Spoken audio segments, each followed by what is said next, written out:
Hey guys, Tepcocyclerepair. I'm working on a 2000 TTR 125.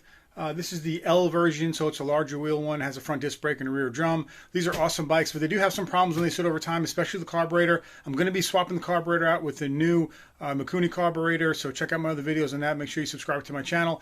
But today we're going to be working on the fuel petcock, or the fuel valve. We're going to be rebuilding that while it's on the bike. I'm going to show you how to do that. It's real easy, and I'm going to show you what kit I'm using. Let's get started.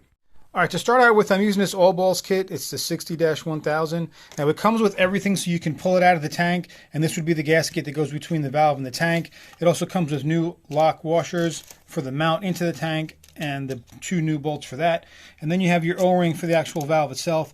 This is the part that usually goes bad, this rubber sealer right here. So when you turn the dial, that usually sticks and it tears, leaks. And then here is a small spring to hold everything together. I'll show you what that's going to be like. Now, what I found is that when you're working on these bikes and they've been sitting for a while, when you try to take them off of the tank, sometimes it causes more damage than good. So that's not leaking up there. We're going to leave that. So we're just going to focus in on this right here. So the best way that I found to do it is I take one of these plastic cups.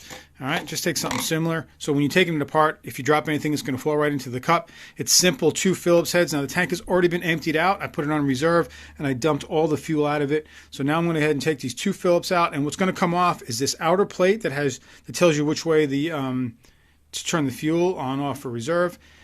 And then this also, the dial is going to come out here, and we're going to have a spring, an O-ring, and then the valve. So I'm going to set you guys up here so you can watch, and we'll take it apart. All right, so Phillips head screwdriver.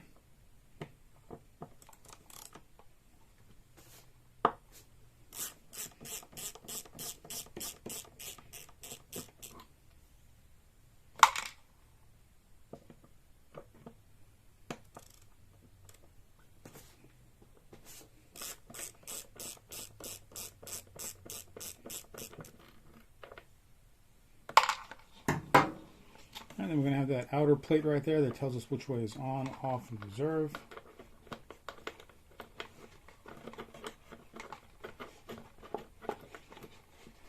And the valve right here is what is stuck right. It was stuck when I went to turn it, and so I knew it was bad. So we're going to grab that whole thing and just pull it off of there because it's just stuck. There we go.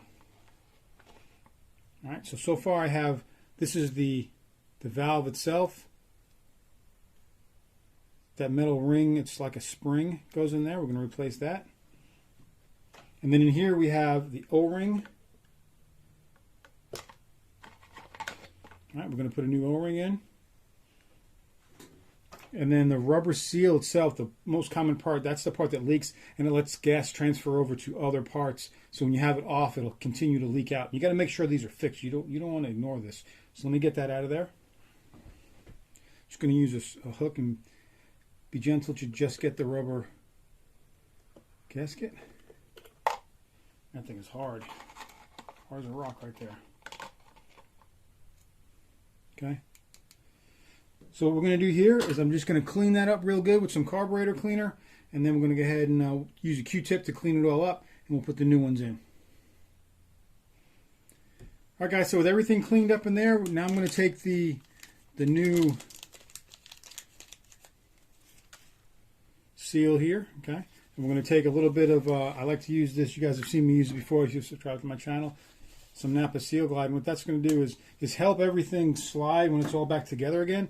Just take it and put it on both sides of it. Right, if it gets like in the holes, the gas is just going to run it right through.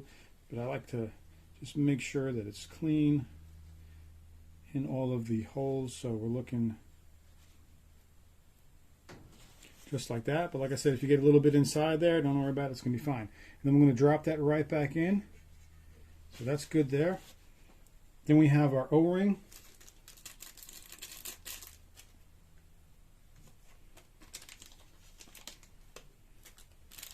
All right, same thing with the O-ring. We're going to put some Seal Glide on that.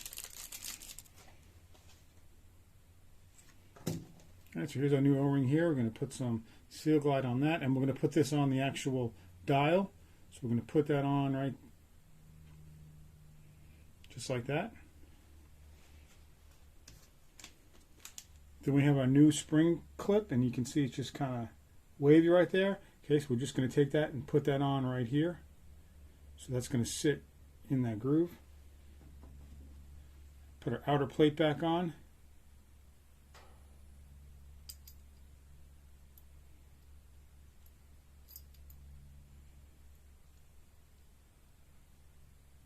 So we're ready to put it back in. Now we're just going to take it and slide it back into place. With that seal guide and everything is going to slide together. Go right in. Just pay attention to it.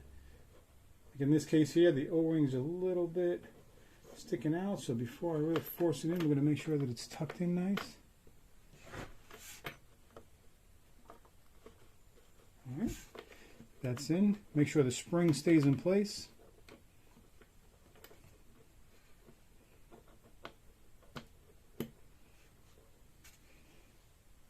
All right, we got our screws put back in.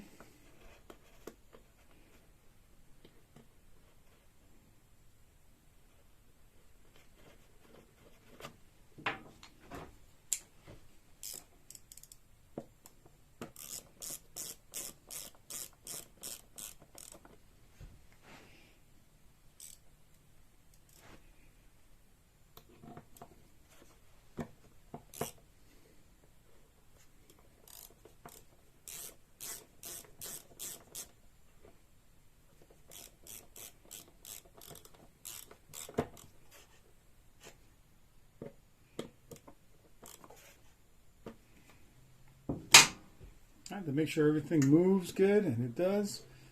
So we are good to go, guys. And that's all there is to it. Pretty simple rebuild. You can do it on the bike. A lot of these old parts, like I said, if you could not disturb them like the ones going into the tank, I would leave it like that. If it starts to leak, you have these parts, you can eventually do that, but that's usually not the problem. It's always this valve right here. You don't want any fuel coming out of this fuel line when the bike is just sitting. You want to be able to make sure these carburetors sit dry. All right, guys, so that's all there is to it. Make sure that you keep your carburetors in these bikes sitting dry. And any carbureted bike you have now, especially if you're using an ethanol fuel, make sure that your carburetors sit dry. This one's going to have a drain in the bottom of it. You can shut the gas off and drain it out. But if your fuel petcock is bad and it keeps leaking fuel into it, it's just going to keep filling that carburetor up, and it's going to ruin your carburetor. Make sure that you can cut your fuel off on any machine that you have.